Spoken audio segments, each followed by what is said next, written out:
Welcome to the channel people teacher. आज start करेंगे 16 week internship file में। ये हमारी सेकेंड लास्ट फाइल होगी, reflection and consolidation of internship report writing. तो इस फाइल में आप टोटली अपने इंटर्नशिप के बारे में डिस्क्राइब करेंगे, आपका क्या रिव्यू है उसके बारे में ये बताएंगे, और उसके साथ साथ ही आप अपने एक्सपीरियंसेस को इसमें डिस्क्लोज़ करेंगे। तो सबसे पहले आप लिखेंगे इसमें reflection and consolidation of internship report writing, heading डाल देंगे।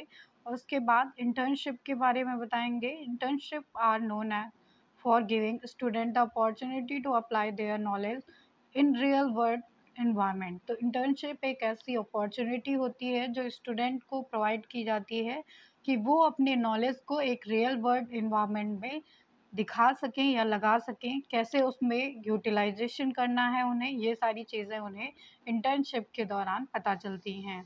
At the same time they will also develop skills. तो इसी टाइम पे उनकी स्किल्स का डेवलपमेंट होता है जो उन्हें जो है परफॉर्म कराती हैं एक बेटर जॉब को या बेटर पर्सनालिटी को। देन आप बताएंगे कि इंटर्नशिप जो है वो ग्रेटली इंक्रीज़ करता है चांस को कि स्टूडेंट गेन कर सके full time employment after graduation. तो ये सारी चीज़ें आप इंटर्नशिप के बारे में ऐसे बताते चलेंगे। देन नेक्स्ट पैरा में आप बताएंगे internship will also allow the student to learn about time management. Internship से ही बच्चों को ये पता चलता है, स्टूडेंट को ये पता चलता है कि उन्हें कैसे टाइम मैनेजमेंट करना है, डिसिप्लिन कैसे मेंटेन करना है, इफ़ेक्टिव कम्युनिकेशन स्किल्स कैसे डेवलप करनी है। They will bring benefits to themselves as well as their employees and stake holders.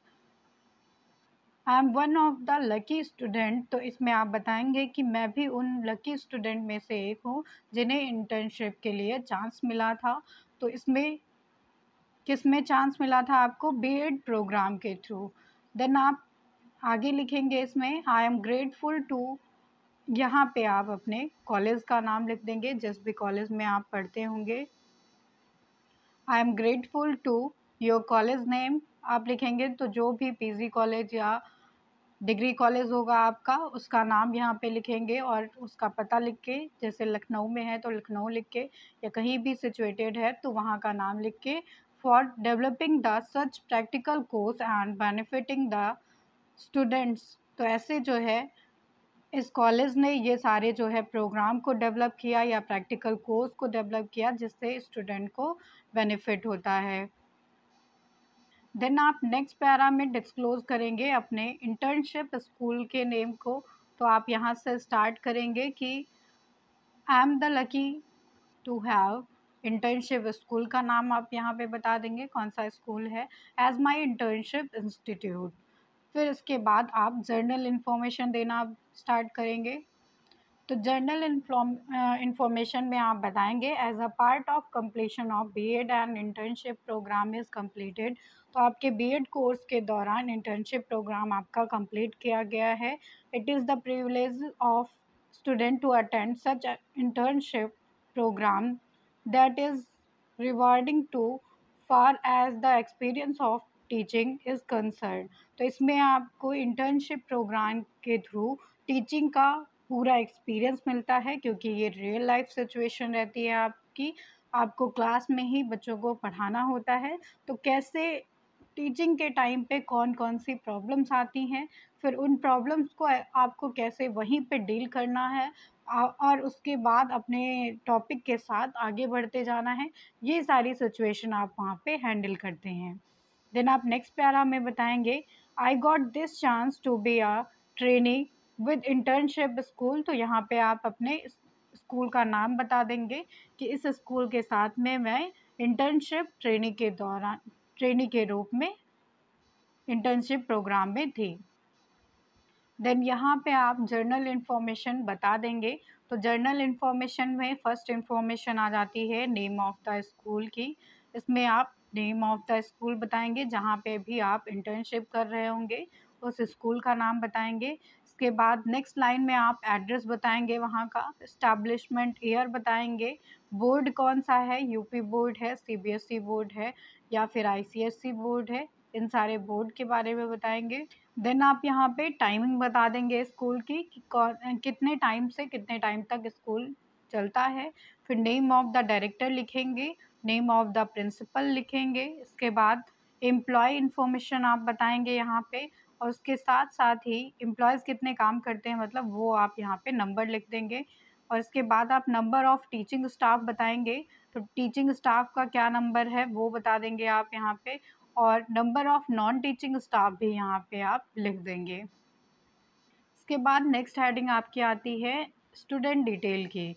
तो स्टूडेंट डिटेल में आप बताएंगे कि कितने स्टूडेंट हैं आपके इंटर्नशिप स्कूल में, नंबर ऑफ़ स्टूडेंट यहाँ पे लिख देंगे जो भी होंगे। और उसके बाद जेंडर ऑफ़ स्टूडेंट की बात करें तो यहाँ पे कितनी गर्ल्स थी और कितने बॉयज़ थे वो आप नंबर यहाँ पे बता देंगे। उसके बाद उनका टोटल कर देंगे आप, बॉयज़ का भी नंबर आप बता दीजिएगा, फिर यहाँ पे ग्रांड टोटल लिख देंगे आप। द नेक्स्ट हेडिंग इसमें आएगी एजुकेशन वर्क की। तो एजुकेशन वर्क में क्या बताया गया था आपको ये आप यहाँ पे लिखेंगे, एजुकेशन वर्क वहाँ पे कैसे चल रहा था ये सारी चीज़ें आप इसमें बताएंगे, कैसे टीचर लेक्चर लेते थे, कैसे स्टूडेंट उन उसमें जो है इन्वॉल्व रहते थे, ये सारी चीज़ें आप यहाँ पे डिस्क्लोज़ कर देंगे। देन नेक्स्ट हेडिंग आपकी आ जाएगी इसमें ऑब्जर्वेशन वर्क की। तो ऑब्जर्वेशन वर्क में आप बताएंगे कि आप उस इंटर्नशिप स्कूल में एज अ फैकल्टी के लिए गए थे और वहाँ पे आपने इंटर्नशिप की, और इंटर्नशिप के साथ साथ ही आपने ऑब्जर्वेशन भी किया वहाँ पे। इसके बाद नेक्स्ट हेडिंग आ जाती है इसमें स्कूल इंफ्रास्ट्रक्चर की। तो स्कूल इंफ्रास्ट्रक्चर में आप बताएंगे कि स्कूल था कैसा, इंफ्रास्ट्रक्चर उसका कैसा था, वहाँ पे कौन कौन सी फैसिलिटीज़ प्रोवाइड की गई थी, क्लासरूम कैसे थे, स्टाफ रूम कैसा था, लाइब्रेरी क्या थी, एडमिनिस्ट्रेटिव ऑफिस कैसे थे, sanitation, drinking water, toilet facility, lab facility, तो ये सारी चीज़ें आप यहाँ पे बताएंगे। और इसके साथ साथ ही क्या टीचिंग मटेरियल्स प्रोवाइड किए गए थे, प्लेग्राउंड कैसा था, प्लेग्राउंड में कौन कौन से प्ले मटेरियल्स अवेलेबल थे, ये सारी चीज़ें आप यहाँ पे बता देंगे। इसके बाद आप हेडिंग वाइज जो है स्कूल इंफ्रास्ट्रक्चर के बारे में बताते जाएंगे। तो सबसे पहली हेडिंग आ जाती है प्लेस की, कैसा प्लेस था वहाँ पे जहाँ पे वो स्कूल सिचुएटेड था। तो वो प्लेस जो है बहुत हॉस्टल एंड वास्टल एरिया में नहीं होना चाहिए। इसके साथ साथ आपकी सेकंड हेडिंग आती है इसमें नंबर ऑफ़ क्लासरूम की। तो कितने नंबर ऑफ़ क्लासरूम थे आपके स्कूल में इंक्लूडिंग प्रिंसिपल ऑफिस, लैब्स और स्टाफ रूम और रिसेप्शन, इन सारी चीज़ों को मिलाकर तब कितने रूम्स हैं ये आप यहाँ पे मेंशन कर देंगे। द नेक्स्ट हेडिंग आती है इसमें नंबर ऑफ़ लैब्स। तो लैब्स बता देंगे कि साइंस के लिए अलग अलग लैब हैं या फिर एक ही लैब है साइंस के लिए, कंप्यूटर लैब है या नहीं, तो ये सारी लैब्स को आप बता देंगे कौन कौन सी है। इसके बाद हॉल की क्या फैसिलिटी है, हॉल कैसा है वहाँ पे, क्वाड्रिलेटरल है या फिर पिलर्स के थ्रू जो है खड़ा किया है गया है, उसमें पैरेलल साइड्स हैं उसमें कैसा है हॉल, उसके बारे में आप डिस्कशन में लिखेंगे। इसके बाद एक्टिविटी रूम आ जाता है, तो एक्टिविटी रूम की क्या फैसिलिटी स्टूडेंट को दी गई थी वो आप बताएंगे। फिर नेक्स्ट हेडिंग इसमें आती है फिज़िकल फैसिलिटीज़ की। तो फिज़िकल फैसिलिटीज़ में आप बताएंगे कि क्लासरूम एडमिनिस्ट्रेशन और एक्टिविटी रूम में कैसी फिज़िकल फैसिलिटीज़ अवेलेबल थी, वो प्रॉपर वेंटिलेटेड होने चाहिए और वहाँ पे एडिक्वेट ड्रिंकिंग वाटर की फैसिलिटी होनी चाहिए। तो ये सारी चीज़ें आप बताएंगे कि स्टूडेंट के लिए क्या-क्या फैसिलिटी वहाँ पे थी। इसके बाद आपकी नेक्स्ट मेन हेडिंग आ जाएगी essential infrastructure facilities of school building. तो कौन-कौन सी एसेंशियल इंफ्रास्ट्रक्चर फैसिलिटी होती हैं जो एक स्कूल बिल्डिंग में होनी चाहिए।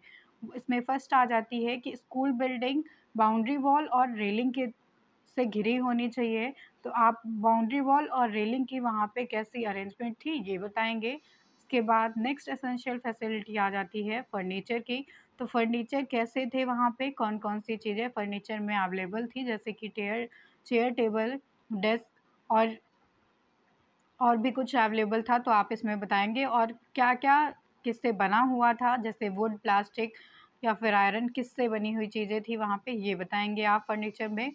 द नेक्स्ट हेडिंग इसमें आ जाती है facility of drinking water and hygiene या सैनिटेशन।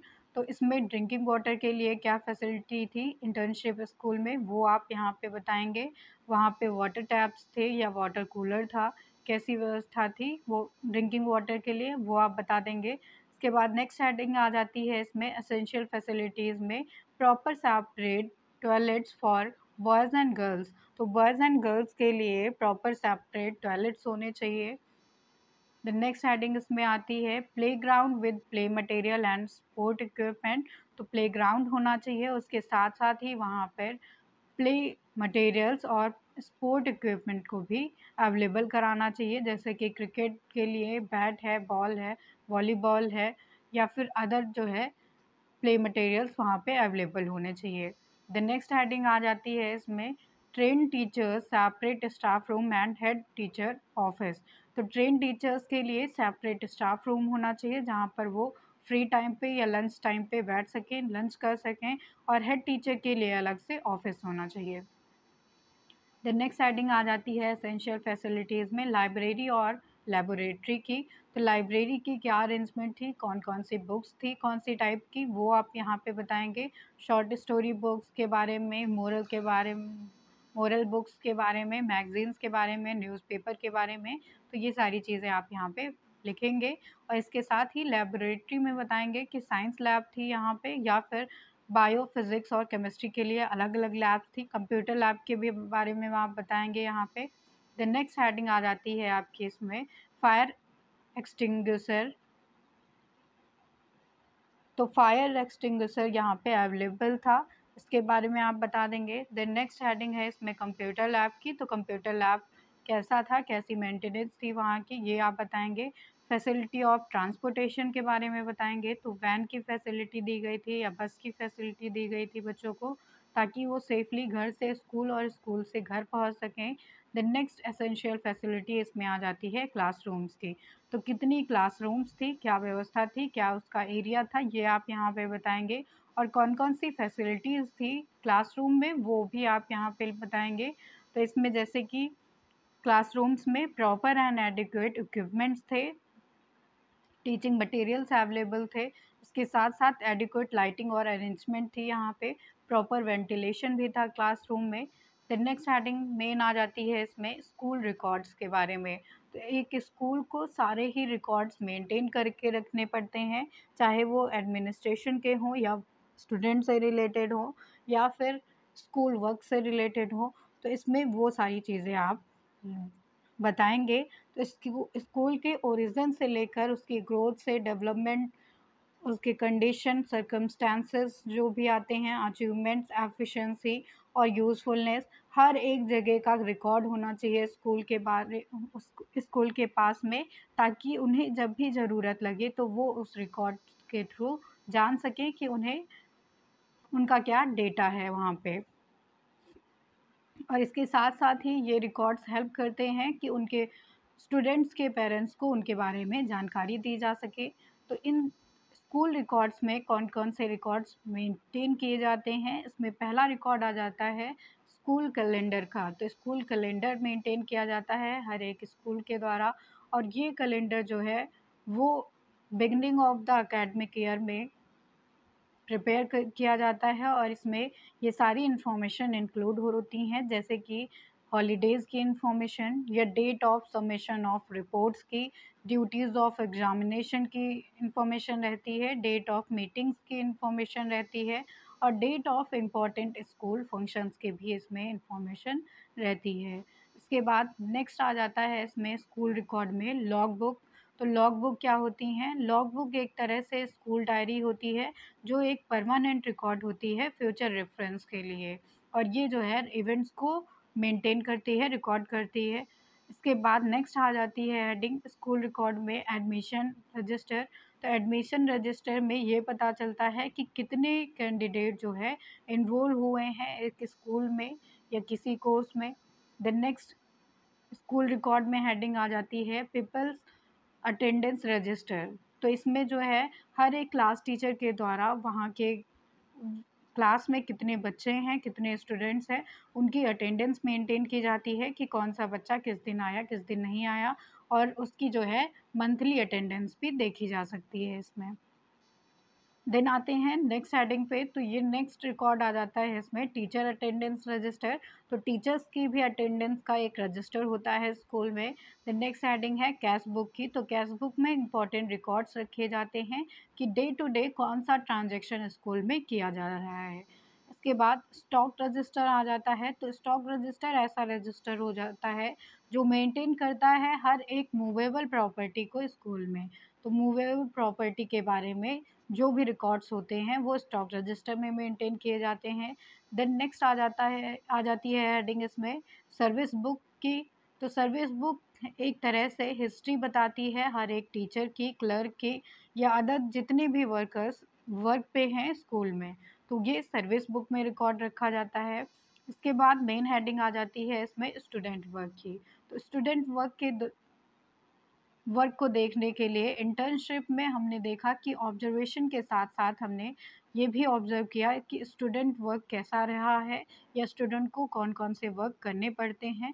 तो ये सारे वर्क्स में पहला वर्क आ जाता है क्लास वर्क। तो हर एक स्टूडेंट को डेली मेंटेन करना पड़ता है क्लास वर्क, नोट और उसके बाद प्रोजेक्ट एंड असाइनमेंट वर्क उन्हें दिया जाता है। तो हर एक टीचर के द्वारा हर एक सब्जेक्ट के लिए स्टूडेंट्स को प्रोजेक्ट या असाइनमेंट दिए जाते हैं, वो उन्हें मेंटेन करने पड़ते हैं। इसके बाद नेक्स्ट आ जाता है इसमें स्टूडेंट वर्क में एटीट्यूड। तो एटीट्यूड एक तरह से हम देखें तो ये जो है मोस्ट अप्रिशिएटिंग पार्ट होता है एक सिस्टम का, जो है एटीट्यूड ऑफ स्टूडेंट्स होता है। स्टूडेंट्स का एटीट्यूड जो है एक तरह से मोस्ट अप्रिशिएटिंग पार्ट होता है एक सिस्टम का। इसके बाद नेक्स्ट मेन हेडिंग आ जाती है को करिकुलर एक्टिविटीज़ की। तो हर एक कोर्स में या हर एक स्कूल में कुछ को करिकुलर एक्टिविटीज़ चलाई जाती हैं जिससे कि बच्चे का होल सोल डेवलपमेंट हो सके, उसकी अंडरस्टैंडिंग को बूस्ट किया जा सके और उसके रेगुलर करिकुलम को भी बूस्ट किया जा सके। तो इन सारी को करिकुलर एक्टिविटीज़ में कौन सी एक्टिविटीज़ आती हैं? फर्स्ट है इसमें डिबेट। तो डिबेट कराई जाती है बच्चों को उन सारे इवेंट्स पर या ट्रेंडिंग टॉपिक्स पर जो आज के समय पे चल रहे होते हैं, उससे रिलेट करते हैं। तो ये डिबेट का को करिकुलर एक्टिविटी हो जाती है। उसके साथ साथ को करिकुलर एक्टिविटीज़ में म्यूज़िक, डांस और सिंगिंग भी आता है। तो म्यूज़िक के बिना एक A school without music is like body without soul। तो एक स्कूल जो है बिना म्यूज़िक के ऐसा लगता है कि एक बॉडी बिना उस जो है सोल के हो। तो ऐसा स्कूल किसी काम का नहीं है जहाँ पे म्यूज़िक ना हो, जहाँ पे संगीत ना हो। तो इंडियन म्यूज़िक, डांस, सिंगिंग को हम रिमेन कर सकते हैं, उसको मेंटेन कर सकते हैं और स्टूडेंट्स को भी इनकरेज कर सकते हैं कि वो जो है इंडियन क्लासिकल डांस को और वेस्टर्न स्टेप्स को सीख सकें, उसको मिक्स कर सकें और इस जो है इसमें एक्टिवली पार्टिसिपेट कर सकें कॉम्पिटिशन्स में। द नेक्स्ट को करिकुलर एक्टिविटी आ जाती है इसमें स्पोर्ट्स और गेम्स की। तो स्पोर्ट्स और गेम्स हर एक स्कूल में कराए जाते हैं, चाहे वो सैटरडे को कराए जाएं या किसी और दिन कराए जाएं, फ्री पीरियड में भी कराए जा सकते हैं। इससे बच्चे के मेंटल माइंड में भी इम्प्रूवमेंट होता है, उसके साथ साथ ही उनकी फ़िज़िकल बॉडी में भी बेनिफिट्स होते हैं, वो फिट रहते हैं और हेल्दी रहते हैं। इसके बाद नेक्स्ट मेन हेडिंग आ जाती है इसमें करिकुलम की। तो करिकुलम में बताया गया है कि students learn all the regular subjects through school. Students जो है हर एक रेगुलर सब्जेक्ट को लर्न करते हैं स्कूल में। Our school adopt curriculum that enrich overall development and personality of child. तो इस स्कूल में ऐसे करिकुलम को अडॉप्ट किया गया था जिससे कि बच्चों का ओवरऑल डेवलपमेंट हो सके, उनकी पर्सनालिटी का ओवरऑल डेवलपमेंट हो सके। इसके बाद मेन हेडिंग आ जाती है इवैल्यूएशन की कि क्या मैंने मूल्यांकन किया है इंटर्नशिप के दौरान, वो आप इसमें लिखेंगे। तो इवैल्यूएशन में आप सबसे पहले बताएंगे कि इवैल्यूएशन होता क्या है, इसका एम क्या है। तो एक एजुकेशन के लिए जब हम बच्चे की इसमें सक्सेस देखते हैं, उसके एम्स तक वो पहुंचा है या नहीं, ये सारी चीज़ों को देखना चाहते हैं, तो इन तक पहुंचने का एकमात्र साधन है कि हम इवैल्यूएशन करें इसका। तो इवैल्यूएशन जो है एजुकेशन से कनेक्ट होता है, एम से कनेक्ट होता है। तो क्या क्या इवैल्यूएशन किया इसमें, इंटर्नशिप स्कूल के बारे में, वो सारी चीज़ें आप इसमें बताएंगे।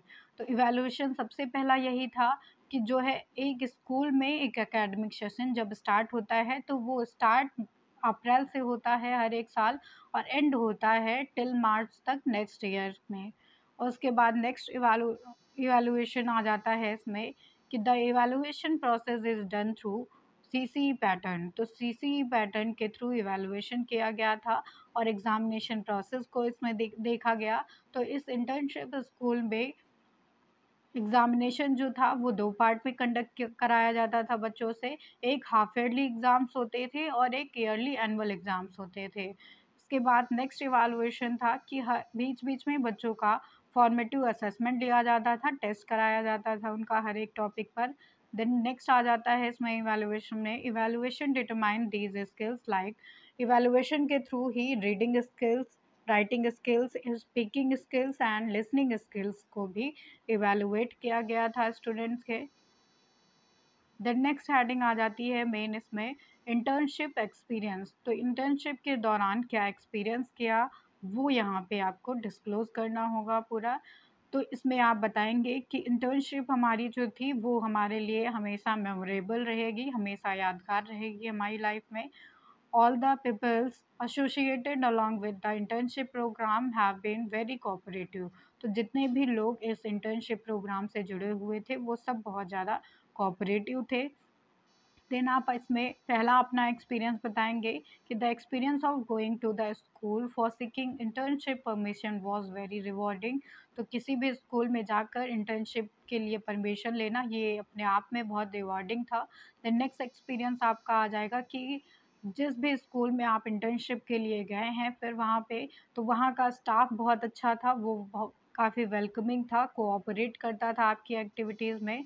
देन नेक्स्ट आ जाता है इसमें एक्सपीरियंस में कि the most worth mentioning experience is conducting the lecture in the classroom.